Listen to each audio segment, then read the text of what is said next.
Hi guys, ఇప్పుడే ఒక మూవీకి ప్రీమియర్ వేస్తుంది, దాన్ని చూసి వచ్చాను భయ. ఆ మూవీ ఏంటనేది ఈ ఫుల్ వీడియోలో మనం చూసేద్దాం. సో రవితేజ గారు మాస్ జాతర చూసి వచ్చిన తర్వాత నాకు అనిపించింది ఏంటంటే, రవితేజ గారు మన ప్రీ రిలీజ్ ఈవెంట్లో ఒక మాట అన్నారు. ఈ సినిమా డెఫినెట్గా బాగుంటుందని నమ్ముతున్నాను. సక్సెస్ మీట్లో మాడతా, అప్పుడు క్లియర్గా చెప్తాను ఏంటనేది. ఓకే, ఇప్పటి వరకు నేను కొంత మిమ్మల్ని డిసప్పాయింట్ చేశాను, కానీ ఈ మూవీ అయితే డిసప్పాయింట్ చేయదు అని చెప్పారు. బట్ నాకైతే కొంచెం డిసప్పాయింట్ అయితే చేసిందని అనిపించింది. ఎందుకు అని అంటే, సరే ఈ మూవీలో పోతే ఫస్ట్ పాజిటివ్ విషయానికి వచ్చేస్తే రవితేజ గారి యాక్టింగ్.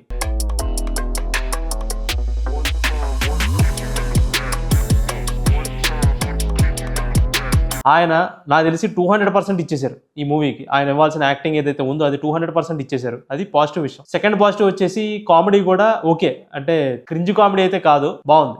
నెగిటివ్ లోకి వచ్చేస్తే రవితేజ గారు శ్రీలీల గారి ఆ కాంబినేషన్ ఏదైతే ఉందో అదైతే నాకు నచ్చలేదు. నాకు ఎందుకో కనెక్ట్ అయింది అన్నట్టు అనిపించలేదు.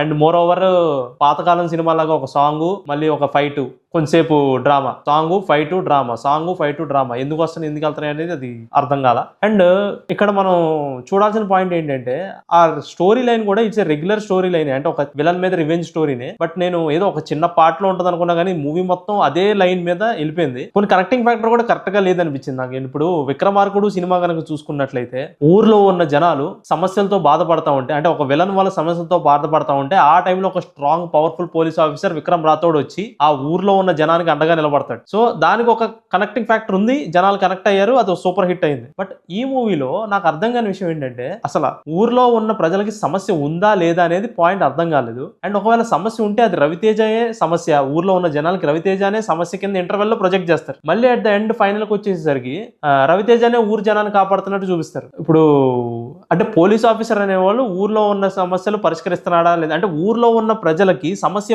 ఉంది, ఇలా బాధపడుతున్నారు, ఒక విలన్ వల్ల బాధపడుతున్నారు అనేది స్ట్రాంగ్ గా ఎస్టాబ్లిష్ చేయలేదని నాకైతే అనిపించింది. So what ever it may be, ఈ మూవీ అయితే గత మూవీస్ తో పోలిస్తే నిజంగా డీసెంట్ గానే ఉంది. It's a one time watch. కానీ తోపు అనలేం. ఎందుకు తోపు అనలేం అంటే, రవితేజ గారి పేరే మాస్ మహారాజా. సో మాస్ జాతర అంటే ఆయన నుంచి ఒక పీక్ ఎక్స్పెక్ట్ చేస్తాం. బట్ ఆ స్టోరీ లైన్ ఏదైతే ఉందో మీకు బోరింగ్ అయితే ఉండదు మూవీ, బట్ ఓకే, కానీ అంత తోపు అయితే లేదు. అండ్ ఈ మూవీలో నాకు అర్థం కాని ఇంకో పాయింట్ ఏంటంటే, శ్రీలీల వాళ్ళ అక్కని కాపాడటానికి రవితేజ గారు వెళ్తారు. అసలు శ్రీలీల వాళ్ళ అక్క సమస్యతో బాధపడుతుంది అనేది ఎక్కడ ప్రొజెక్ట్ చేయలేదు. అంటే ఆమెని విలను చైన్లతో కట్టేసి ఉంచుతాడు. సో చైన్లతో కట్టేసి ఉంచడం వల్ల ఆమె అట్లీస్ట్, అరే నన్ను వదిలేరా, నేను నరకం చూపిస్తున్నాను, ఈ చైన్ నాకు భరించలేకపోతున్నాను, సంథింగ్ అట్లాంటి ఏమీ లేదు. అంటే కట్టేసి ఉంచారు, తర్వాత రవితేజ వస్తాడు, కాపాడతాడు, తీసుకెళ్ళిపోతాడు. బట్ మరి ఆ ఎమోషన్ అయితే క్యారీ చేయలేదు. మరి అసలు ఆ అమ్మాయి బాధపడుతుందా, వాడి దగ్గర ఉన్నందుకు బాధపడట్లేదా, అసలు అదే ఆ పాయింట్ ఎందుకు ప్రొజెక్ట్ చేయలేదో నాకు అర్థం కాల. సో ఇది గైస్ నా నుంచి మా జాతర రివ్యూ అయితే. మీకు కనుక రివ్యూ నచ్చితే షేర్ చేయండి, సబ్స్క్రైబ్ చేసుకోండి. Thank you.